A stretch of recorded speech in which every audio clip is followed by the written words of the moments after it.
안녕하세요. 이번 시간에는 순차적인 데이터 학습에 최적화된 신경망 모델인 RNN, LSTM, GRU에 대해서 한번 알아보도록 하겠습니다. 네, 순차적인 데이터는 저희가 강의 50에서 한번 말씀을 드렸었는데 다시 한번 간단히 복습을 해보면 순차적인 데이터라는 것은 순서대로 발생되는 사건의 관찰값 또는 측정값을 기록한 데이터가 되겠습니다.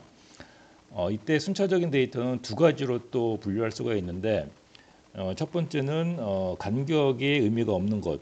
그러니까 예를 들면 시간적인 개념이 포함이 되어 있지 않은 데이터를 얘기합니다. 예를 들면 자연어. 이때 자연어는 텍스트 데이터를 얘기하고요. 그다음에 모호수보, 그다음에 연기 서열 같은 것들이 순서만 있을 뿐이지 각 데이터 간의 등간격, 시간적인 간격은 사실 개입되어 있지 않죠. 그리고 또 하나의 순차적인 데이터의 종류는 등간격의 의미가 있는 것입니다. 이것을 저희는 시계열 데이터라고 얘기를 했었습니다. 즉 시계열 데이터라는 것은 정확하게 같은 간격으로 저장된 데이터여야만이 시계열 데이터라고 말할 수가 있고 이런 것들로 학습된 학습 모델이 의미 있는 임무를 수행할 수가 있게 되겠죠. 이때 저희가 좀 조심해야 될 게 음성 인식이나 아니면은 음성 인식이라는 것은 정확하게 사람이 얘기하는 것을 텍스트로 바꿔주는 거죠. 이것을 저희는 줄여갖고 STT라고 얘기하는데 STT인 경우 또는 사람이 적어놓은 텍스트를 스피치 발화시켜주는 학습 모델이 있습니다. 인공지능 학습 모델이 있는데 이것을 저희는 TTS라고 합니다. 이때 음성인식 같은 STT 인공지능 학습 모델 또는 사람이 만들어 놓은 텍스트를 발화시켜주는 TTS라는 인공지능 학습 모델은 사실은 시계열 데이터를 다룰 수 있도록 만들어준 학습 모델이 되고요.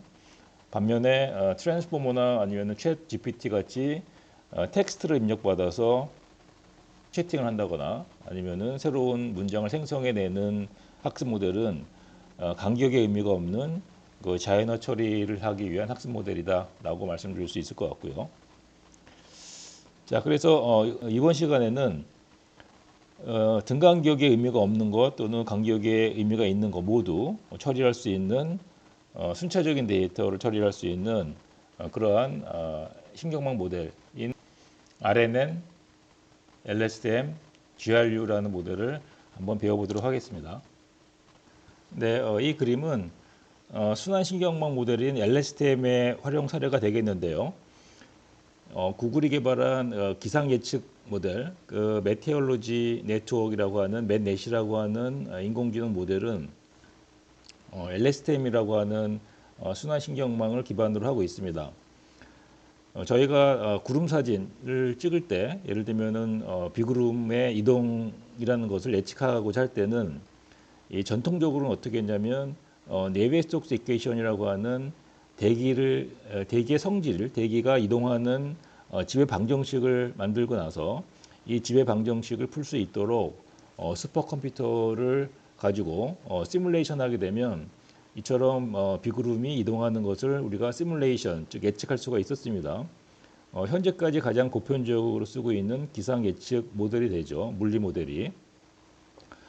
그런데 구글이 시도한 건 뭐냐면 순환신경망, 즉 LSTM을 써서 어떻게 했냐면 인공위성 또는 항공 사진을 가지고 과거에 찍었던 항공 사진 또는 위성 사진을 가지고 학습을 시킵니다. 여기 나오는 것처럼 이 LSTM 기반의 학습 모델에다가 과거에 있던 비구름의 이동 현상을, 이동 패턴을 학습을 시켜서 예측하는 학습 모델을 만든 것이 바로 맷넷이 되겠습니다. 이때 이제 LSTM이라는 것은 나중에 배우겠지만 LSTM의 입력 데이터는 사실 벡터 형태로 입력이 되는데 사실은 여기에는 이제 CNN이라고 하는 컨볼루셔널 뉴럴 네트워크를 통해서 이 이미지 위성 이미지를 저희가 CNN을 통해서 분석하고 나서 이것을 벡터를 바꿔주고 나서 LSTM을 입력하게 되면 LSTM이 다시 이것을 CNN으로 디컨볼루션해서 이미지를 만들게 되는 것이죠. 자, 이래서 이 구글이 만든 맨넷이라는 것은 맨넷 3가 됩니다. 얼마 전에 발표된 11월 달이니까 얼마 전에 발표가 됐었죠. 맨넷이라는 것은 현재까지 가장 보편적으로 쓰고 있는 물리 모델, 네비에스톡스 이퀘이션이라고 하는 지배 방정식을 푸는 방식하고 거의 성능이 비슷하거나 또는 어떤 때에는 더 성능이 우수하다라고 구글은 주장하고 있고요. 현재 구글이 제공하고 있는 기상 서비스에는 맨넷을 기반으로 만든 기상 예측 결과를 현재 기상 정보 서비스로 제공하고 있다고 합니다. 참고로 구글이 만든 맨넷이라는 것은 2020년에 처음으로 시도가 됐고요. 그때 나왔던 것이 이제 버전 1이 되겠죠. 맨넷 버전 1은 2020년에 발표가 됐고 그 당시에는 그렇게 정확도가 높지 않았습니다. 점점 계속 개선이 되고 나서 2021년이 되겠죠. 2021년에 맨넷 2가 발표가 됐고 그 다음에 올해 맨넷 3가 발표가 됐는데 현재 발표된 이 학습 모델로서 예측한 기상 정보가 물리 모델과 거의 유사하게 따라왔다라는 것이 되고요. 또 고무적인 것은 뭐냐면 물리 모델로 우리가 기상 정보를 예측하기 위해서는 슈퍼컴퓨터로 상당히 많은 컴퓨팅 자원이 필요합니다. 그리고 시간도 많이 걸리는 대신에 이 학습 모델은 굉장히 빠르게 예측할 수 있다는 것이 큰 장점이 되겠습니다.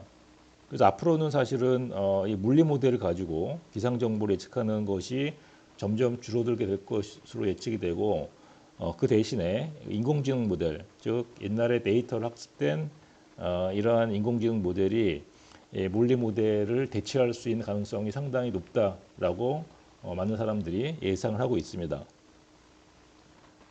자, 저희가 순환신경망을 이해하기 위해서 순환신경망의 가장 간단한 학습 모듈인 RNN, Recurrent Neural Network이라는 모듈을 가지고 한번 순환신경망이 어떻게 학습이 되는지 그 동작 개념을 알아보도록 하겠습니다.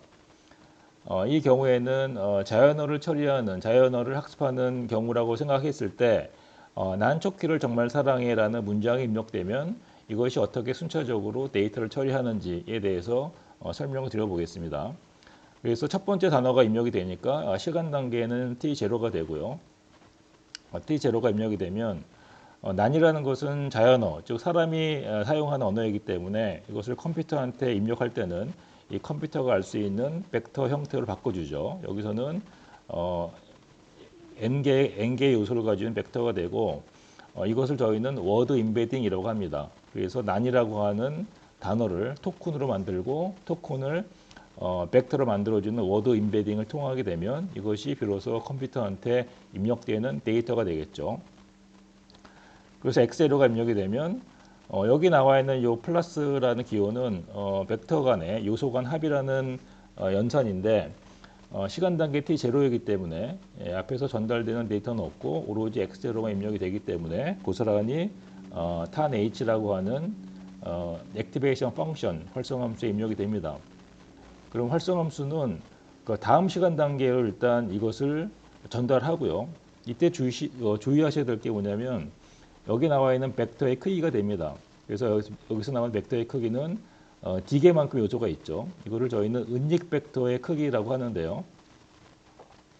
은닉 벡터의 크기는 입력된 데이터 벡터의 크기와 같을 수도 있고 다를 수도 있습니다. 나중에 설명드리겠지만 이 순환신경망 안에서 다루어지고 있는 벡터의 크기를 저희는 설정할 수가 있는데 이것을 저희는 히든 스테이트 벡터라고 하는데 나와 있는 것처럼 여기에서는 D개만큼 요소를 가지고 있는 벡터가 되고요. 그리고 나서 H0로 출력하거나 아니면 위에서 쌓여져 있는 RNN 모듈에다가 전달하게 되는 겁니다. 이게 시간 단계 T0에서 RNN 모듈이 수행하는 절차가 되고요. 그렇게 되면 다음 시간 단계에서는 이 초키를이라고 하는 단어가 입력이 되겠죠. 시간 단계 T1에서는 그러면은 앞에서 전달받은 H0를 받아다가 시간 단계 T0에서 전달해 주는 데이터가 있었죠. 그리고 초키를 시간 단계 T1에서 초키를이라고 하는 워드 임베딩 데이터가 입력이 됩니다. 입력이 되면 앞에서 전달받은 H0하고 그 다음에 시간 단계 T1에서 입력된 초키를의 워드 임베딩의 데이터를 서로 요소 간 합을 하게 되겠죠.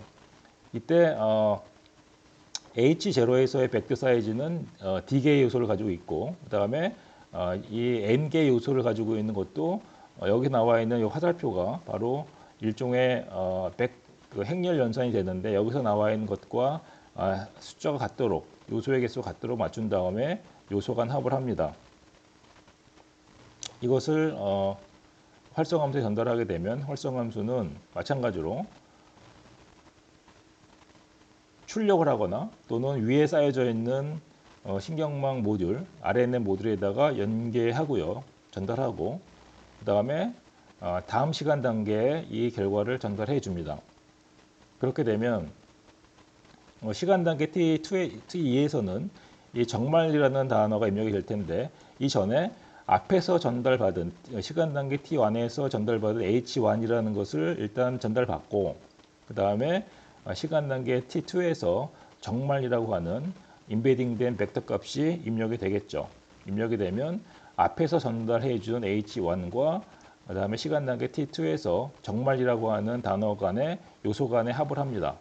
그리고 나서 이 요소 간의 합된 벡터를 활성함수에 대입하고 나서 마찬가지로 출력하거나 또는 위쪽에 있는 RNN 셀에다가 전달할 수가 있습니다. 그리고 여기서 계산된 값을 똑같은 값이 되겠죠. AC2하고 같은 값을 다음 시간 단계에 또 연계하게 되는 것이죠. 그러면 마지막에 시간 단계 T3에서는 앞에서 전달한 값하고 그 다음에 시간 단계 T3에서 입력되는 사랑해라고 하는 임베딩된 벡터가 전달되면 이것이 합해지게 되겠죠. 합해지고 나서 다시 활성함수에 대입하게 되면 활성함수는 이것을 출력을 하거나 또는 위쪽에 있는 RNN 셀에다가 전달하거나 그리고 마찬가지로 다음 시간 단계에 전달해 주는 이런 식으로 RNN의 기본 동작이 작동이 됩니다. 이것을 저희가 연속적인 동영상으로 한번 보게 되면 다음과 같이 우리가 볼 수가 있겠습니다.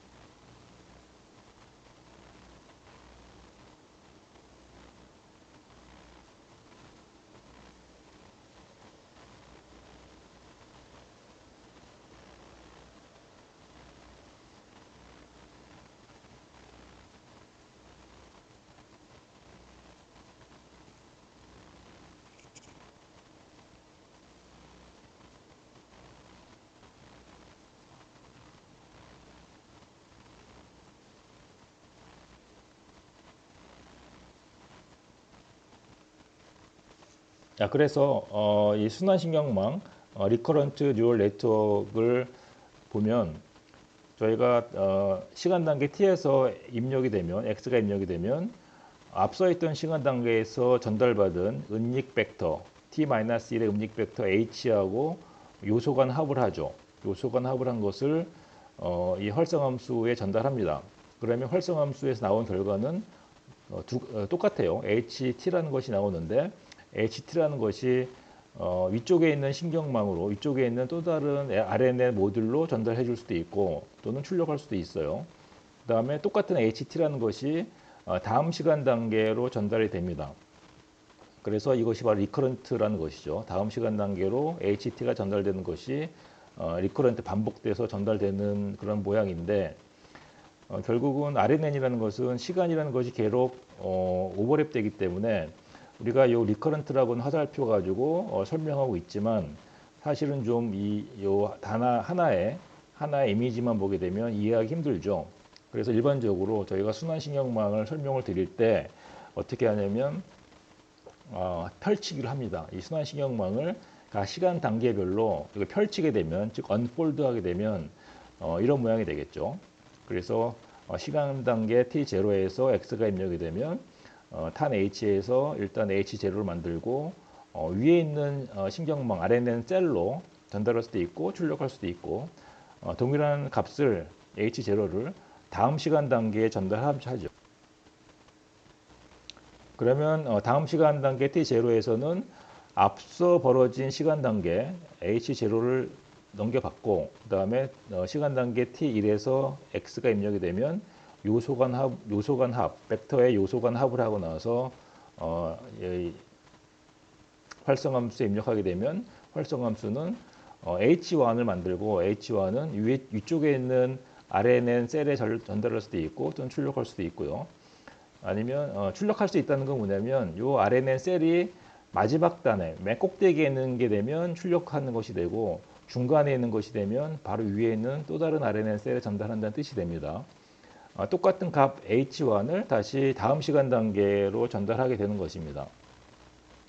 그러면 다음 시간 단계에서는 앞서 벌어졌던 은닉 벡터를 전달받고 그 다음에 그 시간 단계의 X를 입력해서 요소 간 합을 하고 나서 같은 방식이 계속 반복이 되는 것이죠.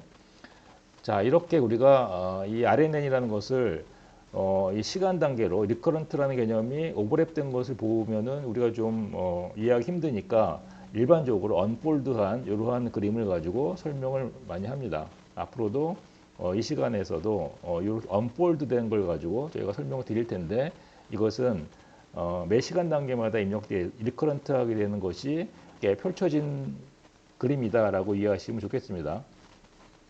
자, 그래서 순환 신경망 리커런트 뉴럴 네트워크의 메커니즘을 다시 한번 좀 보게 되면 X가 입력이 되면 첫 번째 나와 있는 RNN 셀, RNN 유닛은 입력된 데이터를 넘겨받아 갖고 활성화를 하고 위로 보내죠. 위에 있는 RNN 유닛 또는 셀로 전달하고요. 동시에 다음 시간 단계로 이렇게 리커런트하게 보냅니다. 그다음 위쪽에 있는 신경망 셀은 아래에서 보내준 거를 입력받고 그 다음에 앞에서 전달해 주는 것을 합한 다음에 위쪽으로 보내고 그리고 그 결과를 다시 다음 시간 단계로 리커런트하게 보내죠. 이것을 저희는 언폴더 펼쳐 보이게 되면 이제 이렇게 일반적인 순환신경망의 일반적인 그림이 되겠습니다. 자, 그랬을 때 보시는 것처럼 이 순환신경망에서는 순전파, 피드포워드가 두 가지 종류가 있다는 것을 아실 수가 있습니다. 첫 번째는 수직 순전파라는 것이 있고 두 번째는 수평 순전파가 있는 거죠. 수직 순전파는 그야말로 X가 입력이 되면 이 쌓여져 있는 RNN 셀을 통과하는 위쪽으로 쭉 보내주는 것이 바로 수직 순전파가 되고 그 다음에 수평 순전파는 순차적인 시간에 따라서 쭉 전달되는 것을 저희는 수평 순전파라고 합니다. 이때 조심해야 될 건 뭐냐면 은닉증이 자기 자신한테만 전달하는 것이지 위쪽으로는 전달하는 것이 아니죠. 보시는 것처럼 자기 자신한테 리커런트 순환적으로 정보를 전달하는 것이지 위와 또는 아래쪽으로 전달하지 않습니다.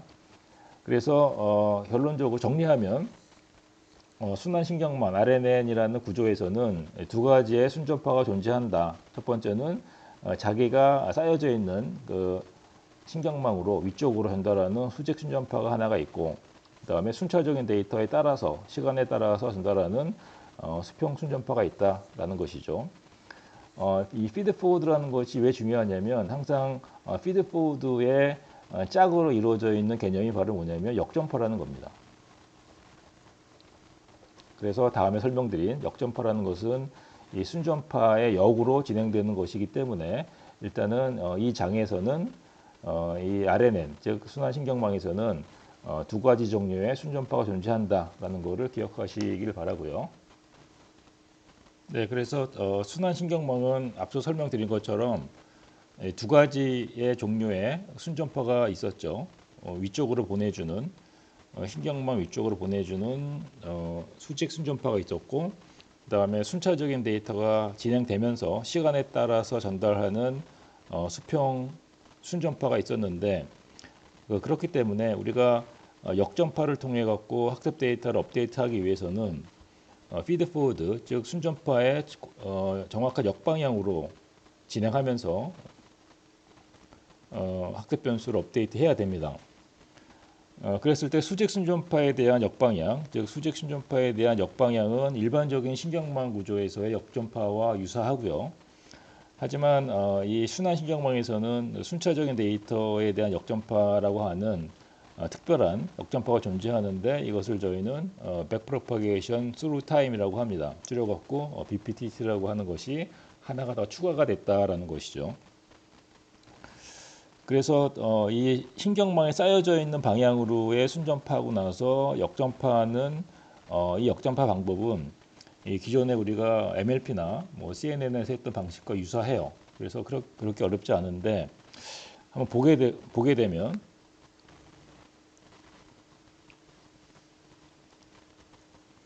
이 보시는 것처럼 이제 W0라는 학습 변수를 업데이트하기 위해서는 이게 바로 그레이디언트 디센트죠. 그래서 W0를 업데이트하기 위해서는 이 목적 함수를 W0로 그레디언트 즉 미분하면 됩니다. 미분하게 되면 학습 변수를 곱해갖고 업데이트하게 되면 되는데 이때 여기에 것을 목적 함수로 하게 되면 목적 함수를 이 W0로 미분하기 위해서는 이 OT라고 하는 아웃풋에 대해서만 체인룰을 써주게 되면 간단하게 구할 수가 있어요. 마찬가지로 이 학습 모델 즉 신경망의 이 수직 전파, 역전파로 해나가는 이 백프로파게이션 역전파인 경우에는 우리가 MLP에 썼던 방식 그대로 여기 나와 있던 입력값과 여기 들어 in과 out이라는 것을 매개 변수로 삼아 갖고 우리가 구할 수가 있습니다. 예를 들면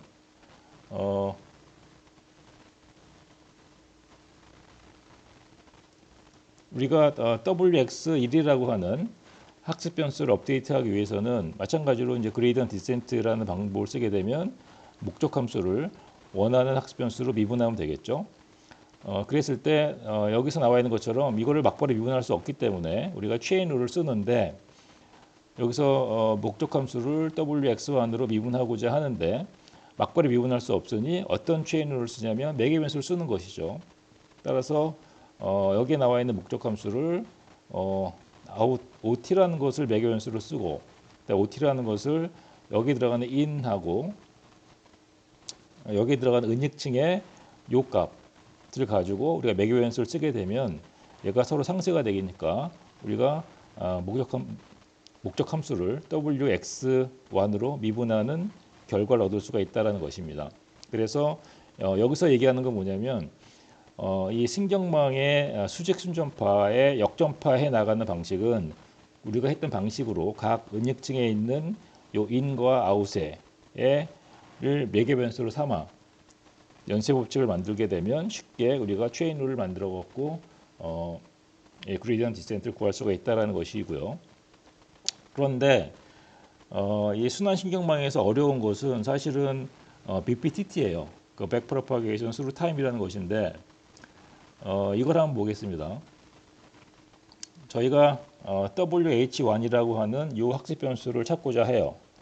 그렇게 되면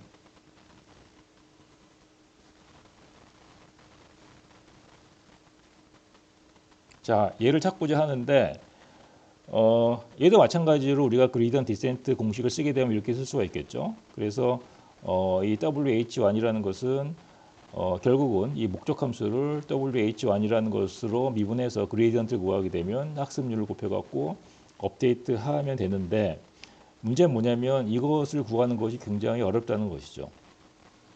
까다롭습니다. 그래서 여기 나와 있는 것처럼 간단하게 여기서는 이 목적 함수를 WH1으로 미분해 주면 되는데 이때 들어가는 게 뭐냐면 이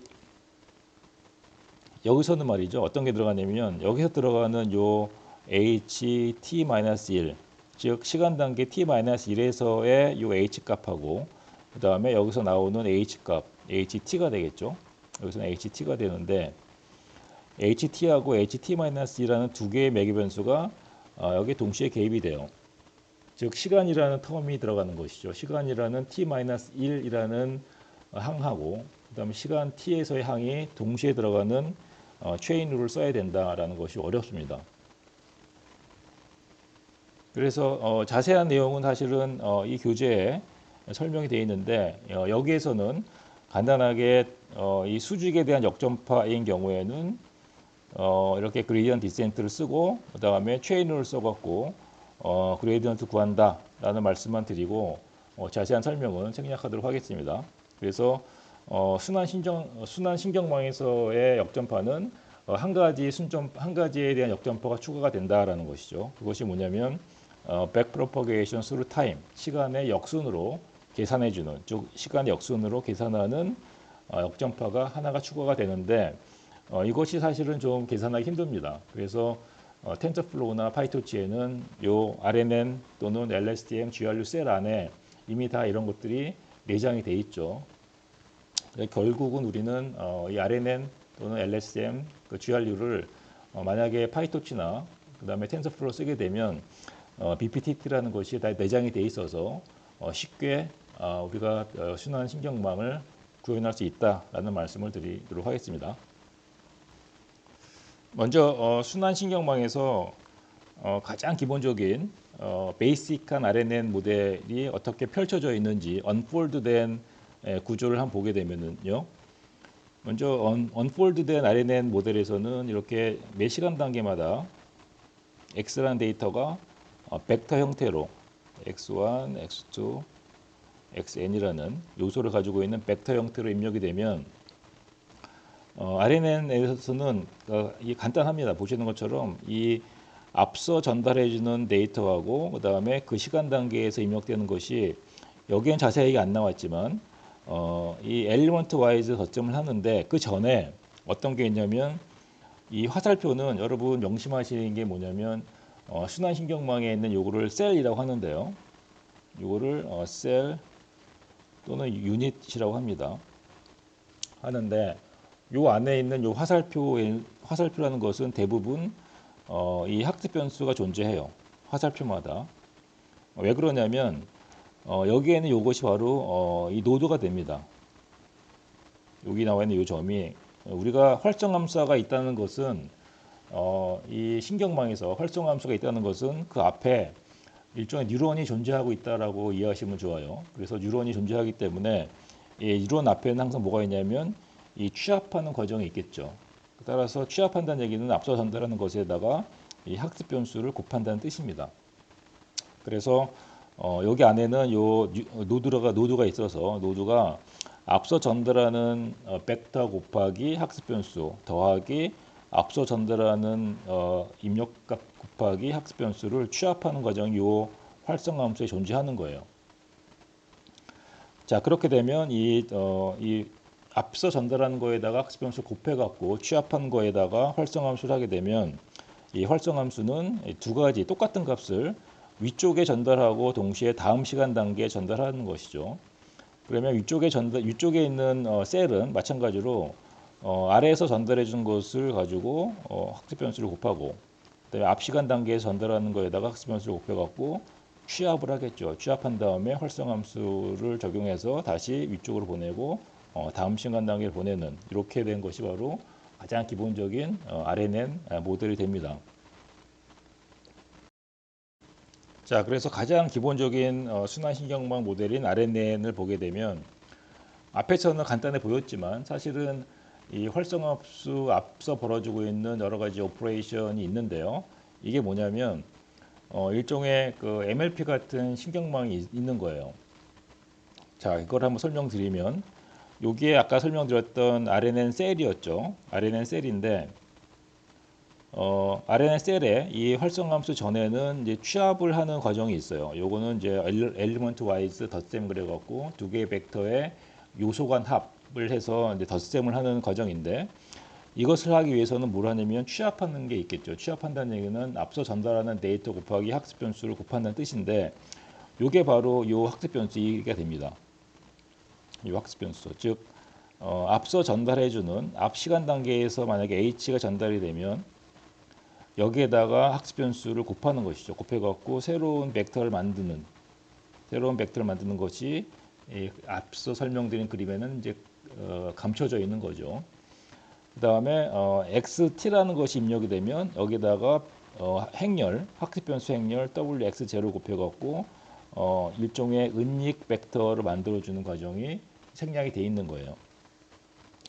자, 그렇게 되면 만약에 우리가 입력된 데이터 x가 n 개의 요소를 가지고 있는 벡터다라고 하게 되면 여기다가 이 학습 변수 wx0를 곱하게 되면 일종의 셀 안에서 다루어지는 셀 안에서 돌아다니는 그러한 학습 데이터 이는 우리가 규격을 n 개라고 일단 규정을 하는 것이죠. 이걸 저희는 히든 스테이트 벡터라고 하는데요.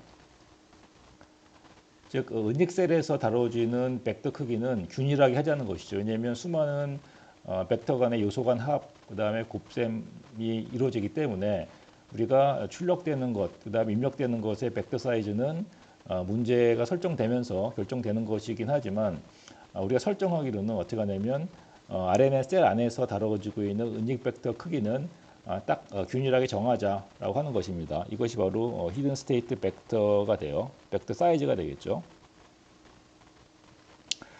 자, 그러면 정리하게 되면 일단 입력된 데이터의 벡터의 크기는 n개가 됩니다. 보시는 것처럼 n개가 있겠죠. 그래서 이걸 굳이 표현하게 되면 x라는 것은 실수값의 n개의 벡터, n개의 요소를 가지고 있는 벡터가 된다는 뜻이 되고요. 하지만 이 셀 안에서 다뤄지고 있는 모든 은닉 벡터, 히든 스테이트 벡터 크기는 여기서는 m개라고 했어요. m개 요소를 가지고 있는 벡터로 한다면 자, 그러면 x가 입력이 되면 n개 요소를 가지고 있는 x가 입력이 되면 우리가 m개 요소를 가지고 있는 벡터로 바꿔주는 행렬이 존재하겠죠. wx0. wx0의 크기는 어떻게 되냐면 n개의 입력 데이터 x를 받아다가 m개로 바꿔주는 즉 여기는 m by n이 되겠죠. 행은 m이고 열이 n개가 되는 그러한 벡터를 곱하게 되면 우리가 은닉 벡터의 크기를 가지고 있는 b라는 벡터로 바꿔주는 게 됩니다.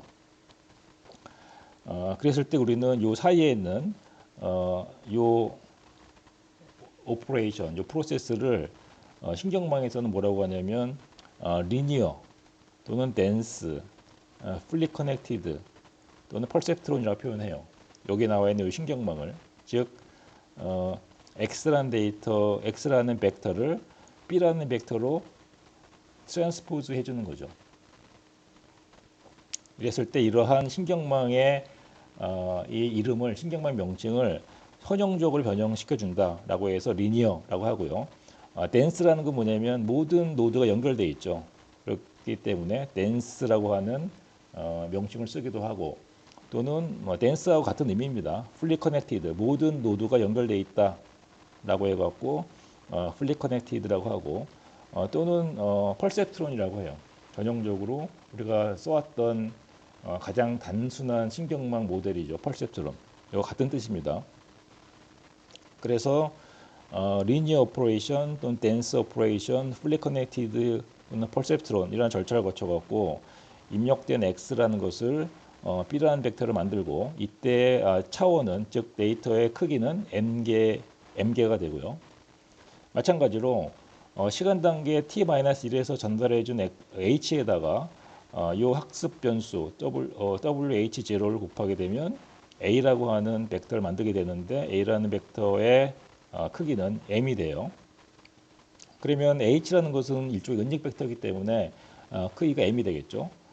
따라서 여기 나와 있는 덴스 또는 리니어 또는 풀리 커넥티드 펄셉트론의 사이즈는 m by m이 되겠습니다.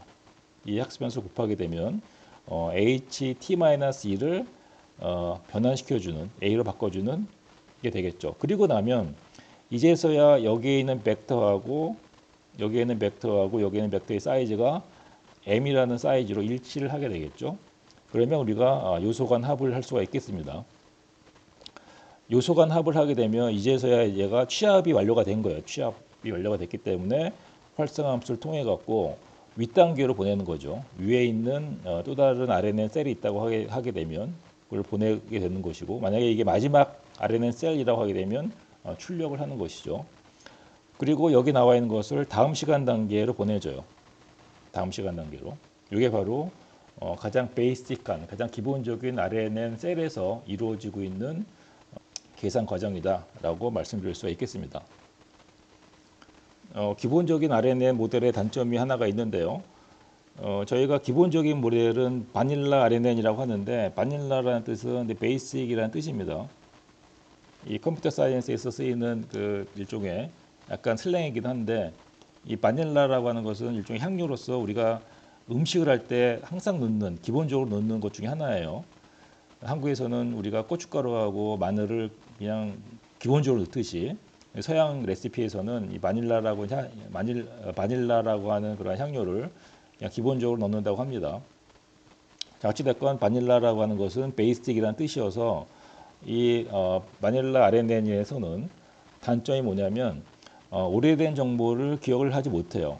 이것을 저희가 이 학습 모델, 즉 인공신경망에서는 경사 소멸 문제다라고 얘기하는데, 어떤 거냐면 저희가 시퀀스 랭스가 길어졌을 때 초기에 나왔던 정보가 유용함에도 불구하고 시퀀스 랭스가 길어짐에 따라 갖고 마지막 단계에서의 이 목적 함수를 만들어냈을 때 이것을 가지고 저희는 그 BPTT를 하죠. BPTT를 하는데 backpropagation through time 하게 되면 저희가 여기 나와 있는 이 학습 변수는 사실은 이게 아무리 시퀀스 랭스가 길더라도 얘는 다 똑같은 애들이에요. 같은 애들이 리커런트하게 반복이 되는 것이죠. 그래서 우리가 W를 구하기 위해서는 W-알파의 목적 함수를 W로 미분할 때 이 목적 함수를 W로 미분하는 이 그레이디언트 값이 사라지게 되는 거예요. 어느 순간 사라지게 되면 얘가 학습을 할 수가 없겠죠.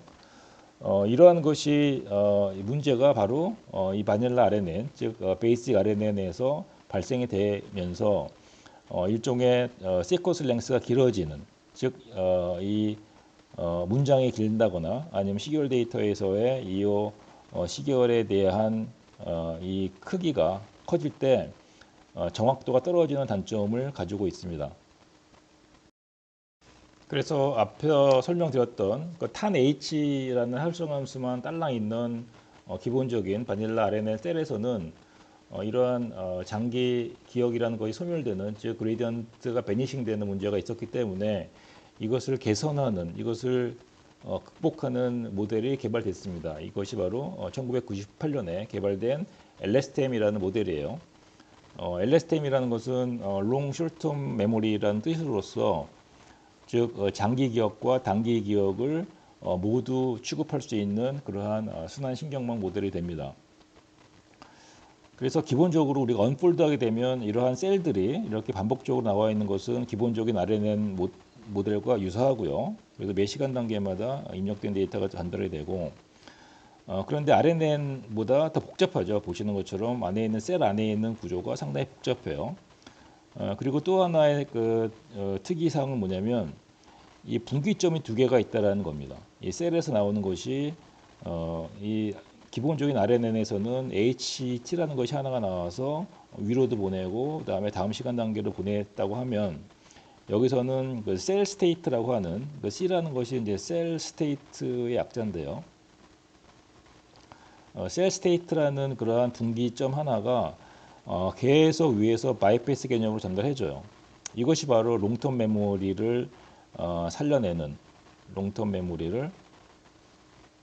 살려내는 그러한 기능이 되겠습니다. 자, 그래서 이 RNN에 있는 장기 기억을 못하는 그러한 단점을 개선하는 것이 LSTM 모델이 되고요. 요거에 대해서 조금 더 설명을 드려보면 다음과 같습니다. LSTM에서는 그 세 가지의 게이트하고 하나의 스테이트가 도입된 그런 새로운 독창적인 순환신경망 모델이 되는데, 여기서 나와 있는 셀 게이트라는 것은 사실은 셀 스테이트가 더 정확해요. 여기는 셀 스테이트라는 것이 있고, 그 다음에 forget 게이트, 그 다음에 input 게이트, output 게이트에다가 셀 스테이트가 추가된 새로운 독창적인 순환신경망 모델이다 라는 것이고, 먼저 게이트라는 것은 말 그대로 문이죠. 그래서 이거를 전자공학에서 하게 되면 일종의 트랜지스터라는 역할을 해요. 트랜지스터라는 거 하는 것은 X라는 입력 데이터를 증폭하거나 하는 것이죠. 감수하거나 증폭해서 뭔가 데이터를 처리해 주는 것을 얘기하는데, 이러한 게이트가 여러 개 있으면, 즉 우리가 쓰는 직접 회로에서도 트랜지스터를 직접하게 되면 그 수많은 트랜지스터들이 서로 데이터를 증폭하고 소멸시키고 해서 여러 가지 논리 연산을 수행하는 것처럼 LSTM에서도 이러한 그 트랜지스터라는 게이트라는 것이 세 가지가 있는 것이에요. 4게이트라는 트랜지스터, 인풋이라는 트랜지스터, 아웃풋이라는 트랜지스터가 있어서 데이터를 증폭하거나 아니면 조절해 갖고 뭔가 데이터의 특성을 정제하는 그러한 임무를 수행합니다. 그랬을 때 먼저 이 4개 게이트라는 것은 X라는 데이터가 들어가고 그 다음에 앞에서 전달하는 H라는 것을 전달받아 갖고 학습 변수를 곱한 다음에 이 활성함수를 통과시키게 되는데, 이 곱하기 X가 있죠. 그래서 셀이라고 하는 이 셀이라고 하는 요 데이터가 만약에 의미가 있다라고 하게 되면 여기서 거의 1에 가까운 벡터를 만들어 주게 됩니다. 그렇게 되면 곱하기 1 해버리면은 자기 자신이 유지가 되기 때문에 이 정보가 고스란히 전달이 되고, 만약에 앞서 전달하는 셀 데이터, 셀 벡터의 의미가 없다고 하게 되면 여기 나와 있는 활성함수로서 만들어지는 후get 게이트의 결과값은 0에 수렴하는 벡터가 되겠죠. 그러면 0에 수렴한 벡터를 곱해버리면 이 셀 데이터는 사라지게 되는 그러한 의미가 있고요. 인풋 게이트는 뭐냐면 앞서 전달하는 H라는 히든 벡터하고 그 다음에 이 시간 단계에서 입력되는 것을 각각의 학습 변수를 곱해 갖고 여기서 두 개의 활성함수에 통과시킨 다음에 만들어주는 것을 얘기하는데, 이것은 인풋 데이터를 앞서 전달하는 히든 스테이트 벡터하고 인풋 데이터를 가공한다라고 이해하시면 좋습니다. 그 다음에 셀 스테이트는 뭐냐면 여기에서는 사실은 명심하셔야 될 게 뭐냐면 학습 변수는 없어요. 셀 스테이트는 그야말로 앞에서 전달하는 셀 스테이트 벡터를 여기서 포겟 게이트로 전달하는 것에 곱해져서 이게 만약 의미가 있으면은 고스란히 전달이 되고 의미가 없다라고 하게 되면 이게 상쇄가 되는, 없어지게 되는 그러한 역할이다라고 보시면 좋고요. 그래서 셀 스테이트에서 명심하실 건 뭐냐면 이 화살표에는 학습 변수가 존재하지 않는다. 다만 이 포겟 게이트나 인풋 게이트라는 데이터가 곱해지거나 더해지는 오퍼레이션만 존재한다라는 것만 기억하시면 좋을 것 같고요. 최종 아웃풋 게이트는 앞에서 전달하는 히든 벡터 H하고 그 다음에 X라는 데이터에다가 학습 변수를 곱해갖고 활성함수를 만든 다음에 그 셀 스테이트하고 합한 다음에 다음번에 전달한 히든 스테이트 벡터를 만들어주는 역할이에요. 그래서 이거 여기 나온 요 히든 스테이트 벡터는 위쪽에 있는 또 다른 LSTM 셀로 전달할 뿐더러 다음 시간 단계에 리커런트하게 전달해주는 그러한 역할을 합니다. 자, 그래서 LSTM에서는 아까 설명드린 것처럼 베이직한 RNN의 단점인 롱텀 메모리를 살리는 것은 요 셀 스테이트가 하고, 그 다음에 숏텀 메모리는 아까 설명드린 것처럼 인풋 게이트와 아웃풋 게이트를 통해 갖고 좀 더 정교하게 숏텀 메모리의 특성을 추출하고 그 다음에 분석하는 역할을 한다라고 이해하시면 좋을 것 같습니다. 자, 저희가 LSTM의 셀을 조금 더 자세하게 한번 줌인 해 보면은요, 이렇게 되어 있습니다. 상당히 복잡해 보이죠? 네, 복잡해 보이는데 실제로도 복잡해요. 자, 어떤 거냐면 아까 설명드린 것처럼 우리가 활성함수가 지금은 이제 시그마라는 것은 이제 시그모이드라는 뜻입니다. 시그모이드라고 하는 하고 하는 활성함수가 되고요. 탄 H는 이제 하이퍼볼릭 탄젠트의 뜻이 되고, 자, 그랬을 때 요 활성함수라는 것은 아까 설명드린 것처럼 요 앞에는 뭐가 있냐면 뉴런이라고 하는 노드가 존재한다라고 이해하시면 좋습니다. 그렇기 때문에 활성함수 앞에는 뉴런이 있다. 그렇기 때문에 뉴런은 어떤 역할을 하냐면 앞에서 전달하는 데이터 곱하기 학습 변수에다가 취합하는 역할을 한다라는 것이죠.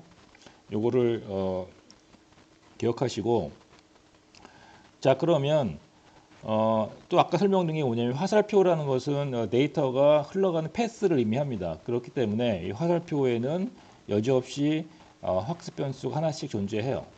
화살표 하나하나마다. 자, 그랬을 때 이 LSTM에서는 8개의 학습 변수가 존재합니다. 즉 H, 히든 벡터가 흘러갈 때마다 흘러가는 화살표마다 학습 변수가 존재하고 따라서 H가 이렇게 흘러가고 그다음에 이렇게 흘러가고 이렇게 흘러가고 이렇게 흘러가죠.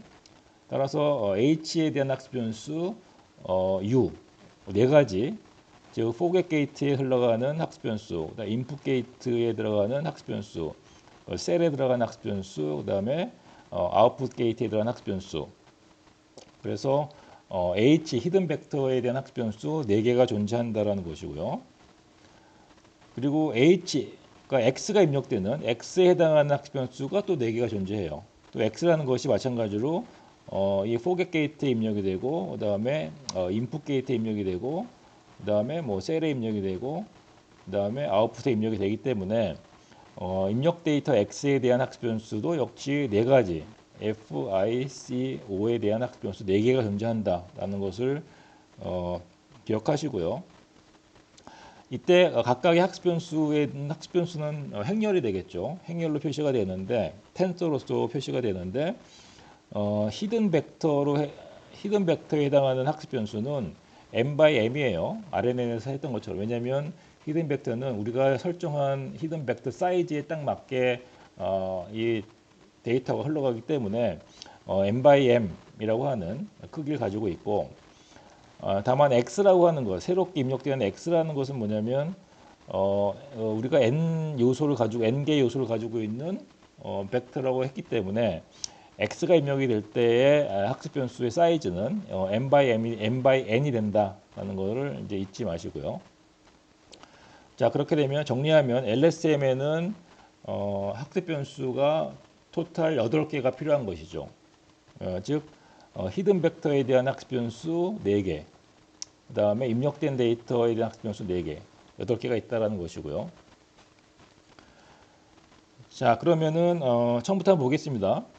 이 포겟 게이트에 대한 처리, 포겟 게이트라는 건 이거였죠. 요거에 대한 처리.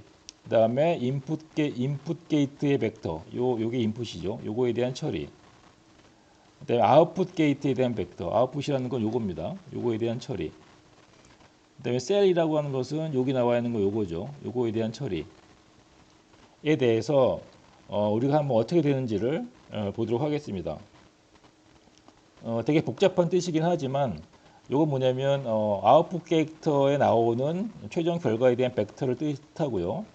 그다음에 시그마라는 것은 이 시그모이드의 활성함수를 뜻해요. 그다음에 요거는 아까 설명드린 학습 변수고 요거는 은닉 벡터가 되고 요거는 바이어스 일종의 편차가 되겠죠. 절편 같은 게 되겠죠. 자, 그렇게 되면 먼저 포겟 게이트에 대한 벡터는 요거죠. 요것은 어떻게 되냐면 앞 시간 단계에서 전달하는 히든 벡터에다가 학습 변수를 곱해요. 포겟 게이트 학습 변수. 요만큼의 크기를 가지는 학습 변수를 곱하고 그 다음에 바이어스를 더해주고 거기에다가 여기서 전달하는 거를 다시 얘는 사실은 x라는 입력 데이터에 대한 학습 변수이기 때문에 w를 곱하죠. w를 곱하고 나서 여기에 대한 바이어스를 더하게 되면 덧셈이라는 것은 사실은 요소 간 여기에서 덧셈은 요거는 바로 요소 간 합이 됩니다. 요소 간 플러스가 돼요. 자, 그렇게 해서 만들어주고 나서 활성함수 시그모이드 통과시키게 된 것이 바로 요 F가 되겠죠. 포겟 게이트 벡터가 됩니다. 자, 마찬가지로 인풋 데이터 요걸 한번 보겠습니다. 요거에 대한 벡터. 요거에 대한 벡터는 여기 그 히든 벡터 곱하기 여기에 해당하는 학습 변수 요게 되겠죠. 요것은 바로 뭐냐면 요게 됩니다. 그리고 바이어스. 그리고 나서 입력된 데이터, 여기 바로 H가 되겠죠. 입력된 데이터에다가 이거에 대한 학습 변수, WIL. L이라는 것은 레이어를 뜻해요. 레이어. 그 다음에 바이어스에다가 다시 활성함수 시그모이드를 하게 되면 인풋 게이트 벡터가 얘가 나오겠죠. 이게 나온다라는 것입니다. 자, 그 다음에 이게 좀 복잡한데요. 저희가 셀이라고 하는 요게 있죠. 요건 뭐냐면 셀이라고 하는 것은 요건 나중에 설명드릴게요. 그 전에 아웃풋 게이트 벡터를 한번 보겠습니다. 요 아웃풋 게이트 벡터 요걸 한번 보겠습니다. 요거는 어떻게 구하느냐? 요거는 마찬가지로 은닉 벡터 곱하기 여기 해당하는 학습 변수 곱하고 그다음에 바이어스에다가 그다음에 아래에서 전달하고 있는 요 히든 벡터 곱하기 여기 해당하는 학습 변수를 에다가 바이어스를 더한 다음에 요건 뭐냐면 마찬가지로 요소 간 합이 되겠죠. 하게 되면 요 아웃풋 게이트 벡터가 나온다라는 것입니다. 자, 여기까지는 됐고요. 그 다음에는 이제 뭐가 있냐면 요 오퍼레이션을 하려고 해요. 요 오퍼레이션을 그러기 위해서는 먼저 셀 인풋 벡터를 구해야 되겠죠. 얘를 구해야 되겠죠. 얘를 구하는 것이 바로 요거다라는 겁니다. 얘는 어떻게 구하느냐? 마찬가지로 요 은닉 벡터 곱하기 여기에 해당하는 학습 변수를 곱하고 나서 바이어스를 더하고 그다음에 마찬가지로 아래층에서 올라오는 요 은닉 벡터에다가 학습 변수를 곱하고 나서 바이어스를 더하고 나면 요소 간 합을 하죠. 요소 간 하고 나서 여기에서는 어떻게 썼냐면 탄 H라고 하는 활성화함수를 썼어요. 그래서 만들어주는 셀 인풋 벡터를 구하게 되면 얘가 구해준 겁니다. 그랬을 때 이 오퍼레이션은 뭐냐면 요소 간 곱이에요. 요소 간 곱은 어떻게 구하느냐? 요소 간 곱을 하고 그 셀 스테이트 벡터라는 것은 뭐냐면 요걸 구하기 위해서는 요걸 구하기 위해서는 앞에서 전달하는 거에다가 그다음에 요거를 더하는 것이죠. 요게 바로 요 오퍼레이션이 됩니다. 자, 그래서 이게 좀 복잡하긴 한데 얘는 어떻게 구하냐면 먼저 포겟 게이트에서 요게 되겠죠. 요거의 결과하고 그 다음에 얘는 뭐냐면 요거의 결과죠. 요거의 결과를 요소 간 합을 한 겁니다. 요게 바로 요소 간 합이 되는 것이죠. 하게 되면 바로 셀 스테이트 벡터가 생겨요. 그래서 셀 스테이트 벡터는 아까 설명드린 것처럼 롱텀 메모리를 살려주는 그러한 정보가 됩니다. 그래서 이 셀 스테이트는 여기에는 이 오퍼레이션을 통해 갖고 의미가 있다라고 하게 되면 지속적으로 다음 시간 단계로 전달이 되는 역할을 하고요. 이 셀 스테이트는 사실은 옆으로만 전달이 돼요. 시간의 흐름으로, 시퀀스의 그 방향으로만 전달이 되고, 그 다음에 히든 스테이트, 즉 여기서 다뤄주고 있는 히든 스테이트 벡터는 요걸로 구해지는데, 이게 어떻게 구해지냐면은 요거죠. 요거는 뭐냐면 아웃하고 그다음에 여기서 만들어주는 셀 스테이트에서 만들어주는 것에다가 탄 H를 곱한 것과의 요소 간 곱을 하게 되면 바로 이 셀에서 결정된 스테이트 벡터의 아웃풋이 되겠죠. 그래서 이 아웃풋을 위쪽에 있는 셀로 전달하고 동시에 다음 시간 단계에 있는 자기 자신의 셀로 전달해주는 역할을 합니다. GRU라는 모델은 2014년에 발표된 것인데요. 얘는 이제 Gated Recurrent Unit이라는 뜻이에요.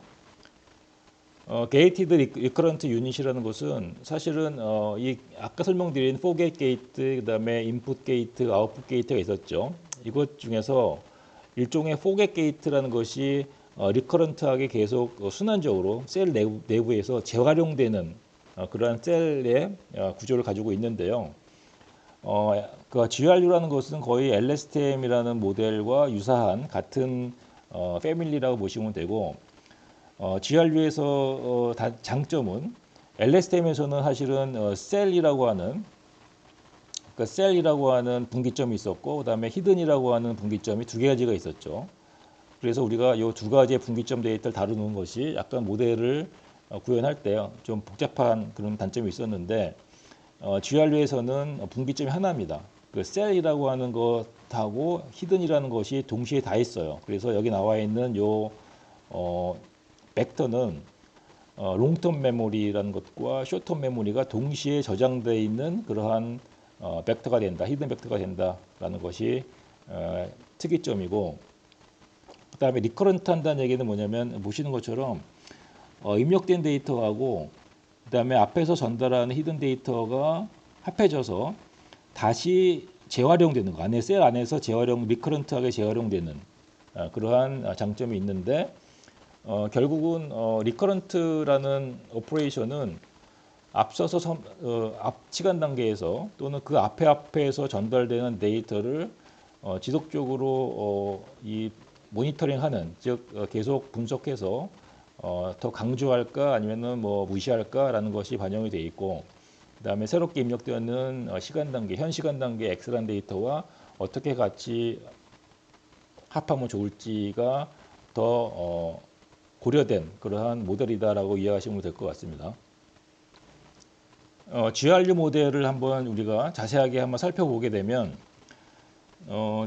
GRU라는 것은 보시는 것처럼 LSTM에서는 학습 변수가 U가 있었고 그다음에 W가 있었죠. U라는 것은 히든 스테이트 벡터에 대한 학습 변수였고, W라는 것은 입력 데이터 또는 아래층에서 올라오는 히든 벡터에 대한 학습 변수였습니다. 이것이 도합 4개 해갖고 8개였어요. 반면에 GRU는 이것이 6개로 줄었다라는 것이죠. 그 다음에 분기점이 하나밖에 없어요.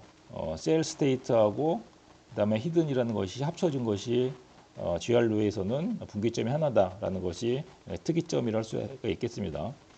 자, 그러면 GRU에서 벌어지고 있는 계산 절차를 한번 보게 되면, 먼저 리셋 게이트 벡터하고 그다음에 업데이트 게이트 벡터 G하고 그다음에 요 히든 캔디데이트라고 해서 히든 스테이트 벡터 만들기 전에, 그 전에 이제 사전에 그 한 단계 전에 만들어진 것을 저희는 캔디데이트 히든 스테이트 벡터라고 하는데, 이것을 H 틸다라고 하는 것, 이것을 어떻게 구하는지를 한번 보겠습니다.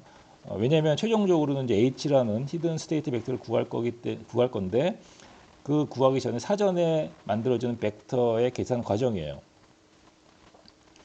자, 먼저 리셋 게이트 벡터 R이라는 것은 요게 되겠죠. 이것은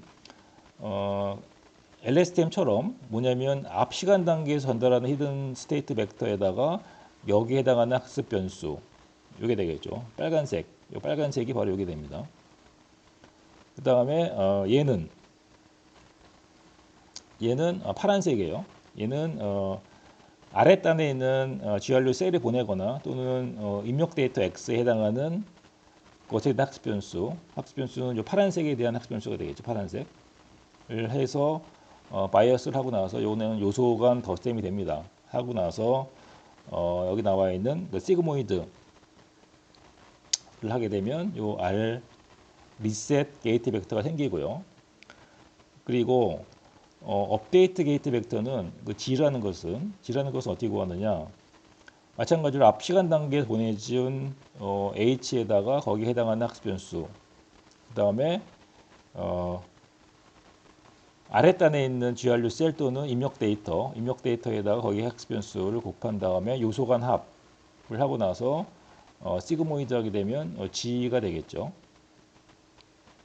마찬가지로 요 H 틸다 마지막 최종 히든 스테이트 벡터를 구하기 전에 그 사전에 앞 단계에 있는 캔디데이트 히든 스테이트 벡터입니다. 이건 어떻게 구하냐면, 이거는